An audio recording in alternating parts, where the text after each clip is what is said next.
तुझ्या लाडक्या मैत्रिणीने आणि जावेने आपापल्या पंटरसोबत मिळून फुल ऑन प्लॅन बनवला आहे, तो उधळून लावायचा. पर वो कहाँ जानते हैं ये दक्ष उनसे 2 कदम आगे की सोचता है. आता बसा म्हणावं 5-5 मिनिटाला अलार्म शोधून बंद करत. दक्ष जोरजोरात हसत म्हणाला आणि दीक्षाने कपाळावर हात मारून घेतला. दक्ष जोमात, चौकडी कोमात. बरोबर ना? आता पुढे. ए सत्या, तुमने अलार्म ठीक से सेट किया ना? हिरण्याने सत्यनला विचारलं. ऑफकोर्स, मैं किया और फिर कार्तिक भी किया. कम से कम 10-12 अलार्म क्लॉक्स रखा मैं उधर. सत्यन हसत म्हणाला. अय्यो, आनंदी चदगिंदी, मजा येतं बघ. हिरण्या खुशीत नाचत होती. श ओरडू नका, सोनिकाने तिला दटावलं. आतापर्यंत आले असतील ना ते, तिने विचारलं. हो, म्हणजे काय? दक्षचे पेशन्स संपलेत आता. कार्तिक फिदीफिदी हसत म्हणाला. तसे सोनिकाने डोळे मोठे केले. अलार्म का वाजत नाहीये? चला ना पाहूया.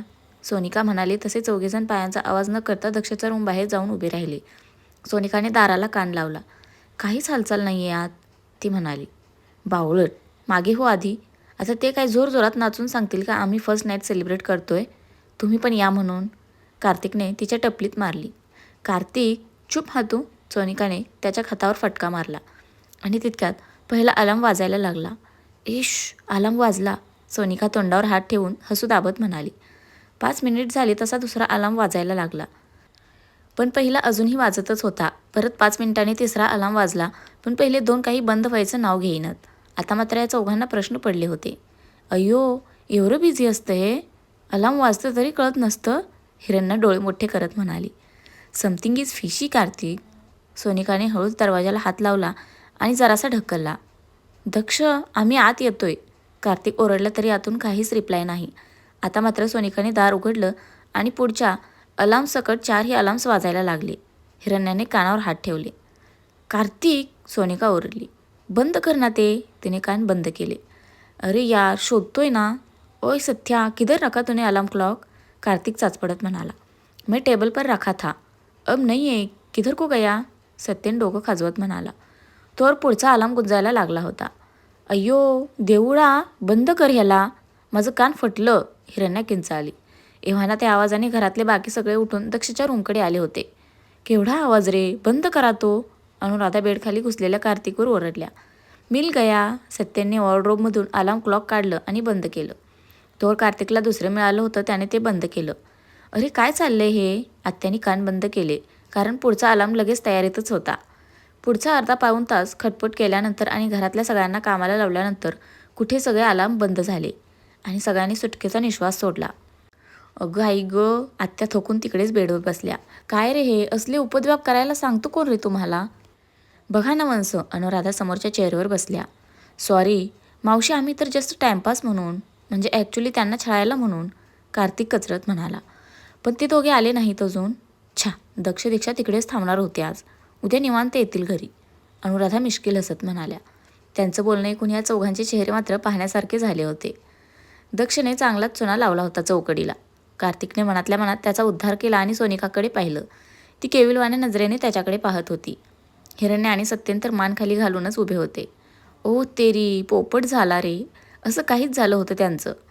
आत्या आणि अनुराधा त्यांचे चेहरे पाहून जोरजोरात हसायला लागल्या. पाठोपाठ दिनेश, दिव्या, काका काकीही हसायला लागले. हे चौघे मात्र ओशाळून तिकडून पळून गेले.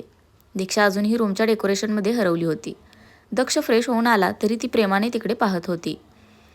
हे प्रेमाने पाहायचंच असेल तर जरा या पामराकडे पहा मिसेस कारखानीस. त्या निर्जीव वस्तू आहेत, पण हा सजीव प्राणी तरसतोय तुमच्यासाठी. दक्षिणे तिला जवळ ओढलं. किती चीजी बोलतोस रे कधी कधी. दीक्षा त्याचे गाल ओढत म्हणाली. आवडत नाही का तुला? त्याचा प्रश्न.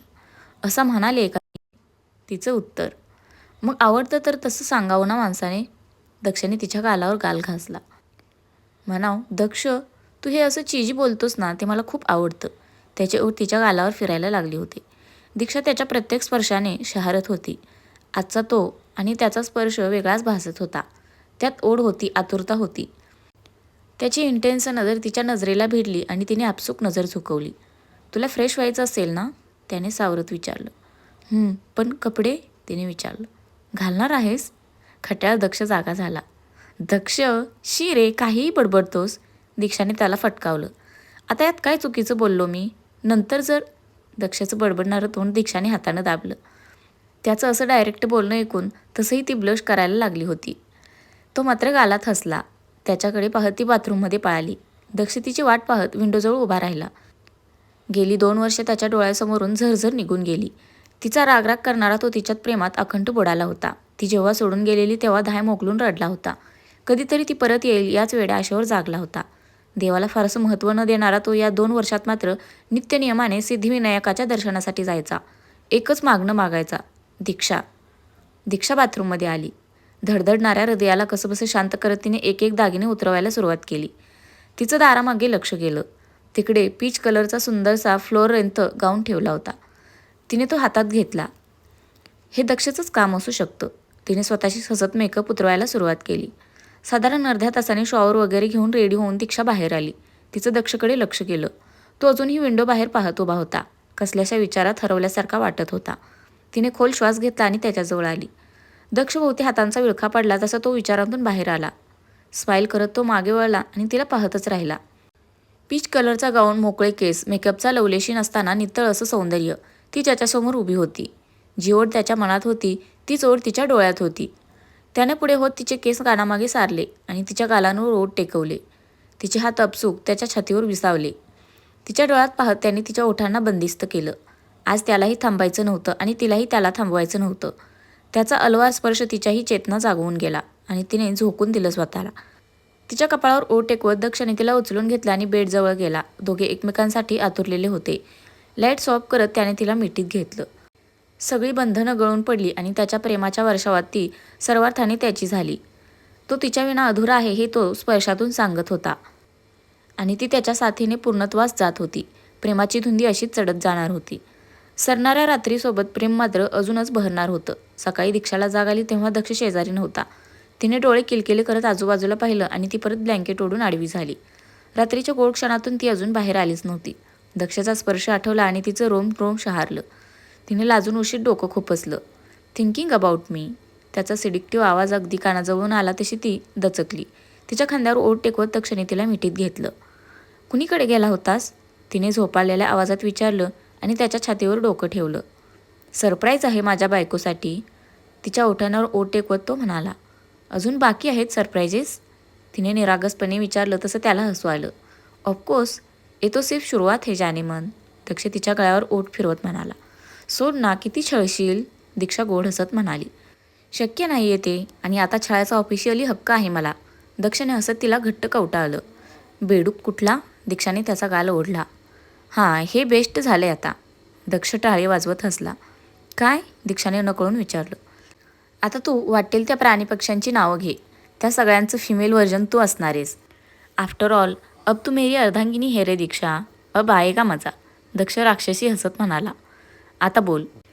बोल बेबी बोल. बोल बोल बोल. त्याने वेडं वाकडं तोंड करत तिला चिडवलं तशी ती जोरात हसत सुटली. दक्ष, मला माहीत नव्हतं रे माझा नवरा म्हणजे हे असलं कार्टून आहे. दीक्षा हसत म्हणाली. आता जसा आहे तुझाच आहे. मी काय म्हणतो बायको? आवरावं लागेल ना आता? मग सोबतच. तो तिच्याजवळ आला तसं तिने त्याला ढकललं. दक्ष, ती त्याच्या पकडीतून सुटून पळणार तोच त्याने तिला तसंच उचललं आणि बाथरूममध्ये घेऊन गेला. ऑफिसचं काम नेहमीप्रमाणे सुरू झालं होतं. उत्पल आणि तारिका टीम मीटिंग संपवून आपापल्या क्युबिकलकडे निघाले होते. तुझे बाबा कसे आहेत तारिका? उत्पलने विचारलं तशी ती एकदम गडबडली. ते म्हणजे ठीक आहेत आता. तारिकाने नजर चोरली. तारिका, वाईट वाटून घेऊ नकोस, पण गेले काही दिवस मी तुझं वागणं नोटीस करतोय. तू कसल्याशा दडपणाखाली वावरतेस असं वाटतंय. काही प्रॉब्लेम आहे का? हे बघ, आपण कलिग्ज आहोत, पण सोबत तुला मी माझी मैत्रीण समजतो. सो काही असेल तर बिनधास्त सांग, आपण सोल्युशन काढू. उत्पल समजुतीने म्हणाला. कसं सांगू उत्पल तुला? मी वाईट अडकली आहे रे. तारिका विचार करत होती. ती काही बोलणार तोच तिचा फोन वाजला. दर्शनचं नाव पाहून तिचा चेहरा पडला. उत्पल तिला ऑब्झर्व करत होता. Excuse me. ती जरा बाजूला गेली. दर्शन, तुला किती वेळा सांगितलं मला ऑफिस टायमिंगमध्ये कॉल करत जाऊ नकोस, प्रॉब्लेम होईल. तारिका जरा वैतागत म्हणाली. तू मला शिकवू नकोस काय करायचं ते. दर्शन चिडून म्हणाला. झाली ना लग्नाची मेजवानी जोडून? मग माझं काम कधी करणार आहेस ते सांग आता. 2 आठवड्यांनी प्रोजेक्ट मीट आहे. त्याआधी काम झालं पाहिजे, समजलं ना? तू होपलेस आहेस दर्शन, खरंच. अरे तुझ्या बहिणीचा नवरा आहे तो. तुला जराही लाज वाटत नाही का रे? तारिकाचा पारा चढला होता. तारिका, मी काय करायचं काय नाही हा माझा पर्सनल मॅटर आहे. तुला त्यात ना खुपसायची गरज नाही आहे. जेवढं सांगितलं तेवढं कर. तुझा चेक पोचवीन तुझ्यापर्यंत. दर्शनने कॉल कट केला.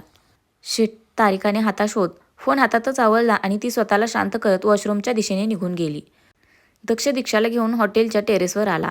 तिकडे त्या दोघांसाठी खास private pool side breakfast arrange केला होता. दीक्षासाठी अजून एक सरप्राईज होतं ते. Oh my god Daksh, you are amazing. एकतर टेरेसवरून दिसणारा व्ह्यू, त्यात पूल साईड सीटिंग आणि सॉफ्ट म्युझिक आणि समोर असणारा समशियस ब्रेकफास्ट स्प्रेड. दीक्षा तर ते पाहून भलतीच खुश झाली होती. दोघे ब्रेकफास्टवर तुटून पडले. दिशू, गेल्यावर पॅकिंग करायला लाग, आपण परवा निघतोय. दक्षने अजून एक बॉम्ब फोडला आणि दीक्षाच्या हातातला चमचा हातातच राहिला. आता हे काय नवीन, अशा आविर्भावात तिने दक्षकडे पाहिलं. अशी काय पाहतेस मठ्ठ, आता लग्न झाले म्हटल्यावर हनीमूनला जाणारच ना आपण. शास्त्र असतं ते. दक्षने टोस्टला प्रेमाने बटर लावला आणि तो दीक्षाच्या हातात दिला. अरे पण माणसा, जरा धीराने घे ना, असे एकावर एक धक्के कसले देतोस. दीक्षाने डोळे वटारत म्हटलं. अरे आता कसला धीर आणि काय. दिशू, लय धीर वगैरे धरलाय हा मी. आता उगीचच नाटकं करू नकोस तू. दक्षिणे तोंड वाकडं केलं. मला जरा एकांतात वेळ घालवायचा आहे माझ्या बायकोसोबत. नंतर आहेच काम and meetings and blah blah blah. Daksh डोळा मारत म्हणाला. तसा दीक्षाने त्याला फोर्क टोचला. मागच्या जन्मी खरंच जंगली मांजर होतीस का गं तू. चिमटे काय काढतेस, हा असा फोर्क काय टोचतेस, चावतेस काय, बोचकारतेस काय, दाखवू का तुझे प्रताप. दक्ष खट्याळ हसत म्हणाला. आणि दीक्षाला ठसका लागला. दक्ष, आता गप्प बसला नाहीस ना तर बघच मग. दीक्षा वैतागून म्हणाली. पण तिचे गाल मात्र ब्लश करायला लागलेले. जरा वेळ शांतता होती. बाय द वे, आपण कुठे जातोय, तिने एक्साईट होत विचारलं. ॲक्च्युली ना मी खूप विचार केला त्यावर. म्हणजे Paris, London, Maldives, Mauritius, Greece वगैरे कॉमन झालेत. म्हणजे तिकडेही आपण जाणारच आहोत, पण मला आपल्यासाठी शांत पण सुंदर अशी जागा हवी होती. So I choose Croatia. Daksh म्हणाला आणि दीक्षा आश्चर्याने उडालीच. खरंच, तिने डोळे मोठे करत विचारलं. येस डार्लिंग, आपण क्रोएशियाला जातोय. बघ म्हणजे आपण ना परवा इकडून निघतोय. असं म्हणत दक्षने पूर्ण ट्रिपचा आराखडा तिच्यासमोर मांडला. दोघे फारच एक्सायटेड होते या ट्रिपसाठी. ट्रिपचं डिस्कशन झालं तसं दीक्षाला अचानक आठवलं. दक्ष, तू काल रात्री काय सांगत होतास मला. या चौघांनी काहीतरी खुफिया प्लॅन केलेला आणि तू तो धुळलास वगैरे. अरे हां, दक्षने तिला त्यांचा प्लॅन सांगितला. किती दुष्ट आहेत. पण तुला कसं कळलं, दीक्षा हसत म्हणाली. अगं त्यांचं डिस्कशन कानावर पडलं माझ्या. म्हटलं साल्यानो माझ्याशी गेम खेळता काय. मग काय, मैंने भी अपनी चाल चली. त्यांच्या अलार्म क्लॉकचं लोकेशनच चेंज करून टाकलं. बसा बोंबलत. दक्ष म्हणालं तशी दीक्षा खो खो हसत सुटली. ऐक गं दक्ष, डेव्हिल कुठला. बिच्चारे, त्यांची हालत इमॅजिन करूनच हसायला येते मला. यू आर टू गुड यार. हसून हसून दीक्षाच्या डोळ्यात पाणी आलेलं. म्हणजे काय, आपली फर्स्ट नाईट स्पॉईल करतात काय. जरा थांब, त्या कार्त्याचं लग्न होऊ देत. बघ मग कसा बदला घेतो ते. दीक्षा, बघच. चुन चुन के बदला लुंगा, चुन चुन के. दक्ष धर्मेंद्र स्टाईलमध्ये म्हणाला आणि दीक्षाचं थांबलेलं हसू फिसकन बाहेर पडलं. ब्रेकफास्टनंतर दोघे जरा हॉटेलमध्येच फिरले आणि परत त्यांच्या क्वालिटी टाईम स्पेंड करून 4च्या सुमारास घरी परतले. अनुराधा त्यांची वाट पाहत होत्या. त्यांनी लगेच दोघांची दृष्ट काढली. आत आल्या आल्या दक्षचं लक्ष चांडाळ चौकडीवर गेलं. गजरने किया है इशारा, ओ गजरने किया है इशारा. त्याने मोठमोठ्याने गायला सुरुवात केली तसे त्यांचे चेहरे लटकले. दीक्षा तर वेड्यासारखी हसत सुटली. काय बच्चू, कसं काय मग. दक्षने कार्तिकच्या पाठीत धपाटा घातला. नोट डाऊन केले हे मी. आता तुमच्या लग्नात मज्जा येणार आहे, हो ना दिशू. दक्षने डेव्हिल स्माईल दिली. कार्तिक आणि सत्यने आवंढी गेले तर सोनिका आणि हिरण्या चहाचं कारण काढून किचनमध्ये पळून गेल्या. दीक्षा मात्र अजूनही हसत होती. अनुराधा आणि आत्या समाधानाने दोघांकडे पाहत होत्या. अनुराधाने भरल्या डोळ्यांनी आत्यांकडे पाहून स्माईल दिली. दिनेश आणि काका काकी दुसऱ्या दिवशी दिल्लीला परतणार होते. त्यामुळे त्या रात्री गप्पा जरा जास्तच रंगल्या. सोनिका आणि हिरण्या सत्येन अजून 2 दिवस थांबणार होते. सोनिका आणि कार्तिकने त्यांना मुंबई फिरवायचा प्लॅन केला होता. सकाळी ब्रेकफास्ट वगैरे आवरून दिनेश आणि फॅमिली दिल्लीला निघून गेली. तर सोनिका आणि हिरण्या भटकायला गेल्या. कार्तिक जरा वेळ ऑफिसमध्ये जाणार होता तर सत्यनही त्याचं काम करत बसला होता. दीक्षा पॅकिंग करत होती की दक्ष महाराज प्रकटलेच तिकडे. तो धाडकन बेडवर आडवा पडणार तोच. दक्ष, माझे कपडे खराब करशील तर याद राख, तुला इस्त्रीवाला भैया बनवीन मी. दीक्षा डोळे वटारून म्हणाली आणि तो अधांतरीच थांबला. त्याने हळूच तिने रचून ठेवलेले कपडे साईडला सरकवले आणि बेडवर बसला. काय टेरर बायको मिळाले बाप्पा. चायला, इनमीन 2 दिवस झालेत लग्नाला, लगेच दमात घ्यायला सुरुवात. दक्षिणे नाटकेपणे हात जोडले. पाहतोयस ना देवा, तुझ्या भक्ताच्या मदतीला धाव रे गणराया. दक्षिणे डोळे मिटून प्रार्थना केली आणि डोळे उघडले तर समोर दीक्षा भुवया जुळून त्याच्याकडे पाहत होती. काय झालं सरकार? त्याने अदबीने विचारलं. लोमडी आहेस एक नंबरचा. हे ऑफिस वगैरे बंद कर आणि ड्रामा स्कूल चालू कर. काय ती ॲक्टिंग, आ हा हा. दीक्षाने त्याला हाताने ओवाळलं आणि नाक मुरडलं. ती वळणार तोच ती मागे खेचली गेली ती डायरेक्ट दक्षच्या मांडीवर. तुझ्या नजरेने तिच्याकडे पाहत होता ती आपसूक कैद झाली त्याच्या डोळ्यात. दक्ष पुढे झाला आणि त्याने तिच्या नजरेसोबत ओठांनाही कैद केलं. संध्याकाळी दक्ष आणि दीक्षा चांडा चौकडीसोबत भटकायला गेले. ते डिनर करूनच घरी आले. दुसरा दिवस उजाडला तोच धावपळीत. दक्ष आणि दीक्षाची गडबड सुरू होती. दक्ष एकीकडे ऑफिसचे कॉल्स घेत होता तर एकीकडे उरलं पॅकिंग सुरू होतं. सगळीकडे पसारा होता. दीक्षा तर हे सगळं पाहून वैतागून गेली होती. शेवटी तिने त्याला रूम बाहेर ढकललं आणि त्याचं पॅकिंग पूर्ण केलं. लंच वगैरे करून सगळ्यांचा निरोप घेऊन दोघे एअरपोर्टवर जायला निघाले. संध्याकाळच्या सुमारास लुफ्तान्साच्या फ्लाईटने टेक ऑफ घेतला आणि आपले प्रेमवर निघाली क्रोएशियाला. तर फ्रेंड्स, आजचा भाग कसा वाटला नक्की कमेंट करून सांगा. धन्यवाद.